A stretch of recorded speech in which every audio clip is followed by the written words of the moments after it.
ஒரு ஊர்ல ஒரு ஏழை விவசாயி ஒருத்தன் இருந்தான். அவன் ஒரு நாள் வேலைக்கு போகும்போது வரப்புல ஒரு பழைய செப்பு ஓட்ட காச பார்த்தான். அட! இது ரொம்ப பழைய காசாச்சே! இது நம்மகிட்ட இருந்தா நமக்கு அதிர்ஷ்டம் வரும். அந்த கடவுள் தான் நமக்கு இந்த காச கொடுத்திருக்கிறாரு. இனிமே நம்ம கஷ்டம் எல்லாம் தீரப்போகுது அப்படின்னு ரொம்ப சந்தோஷப்பட்டான். அன்னைக்கு வேலைய முடிச்சுட்டு போயி அந்த ஓட்ட காச வீட்ல ஒரு பொட்டியில போட்டு வச்சிருந்தான். தினமும் வேலைக்கு போகும்போது அந்த பெட்டிய தொட்டு கும்பிட்டுட்டு தான் வேலைக்கு போவான்.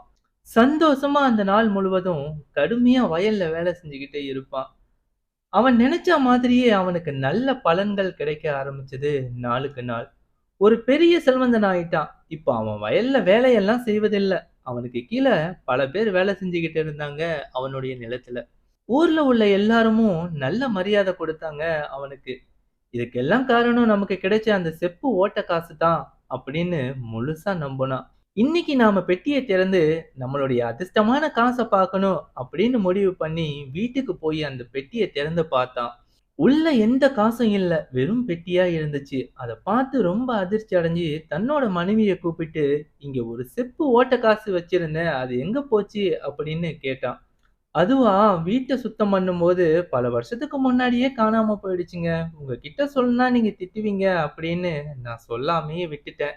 என்ன மன்னிச்சிடுங்க அப்படின்னு அவனுடைய மனைவி மன்னிப்பு கேட்டாங்க.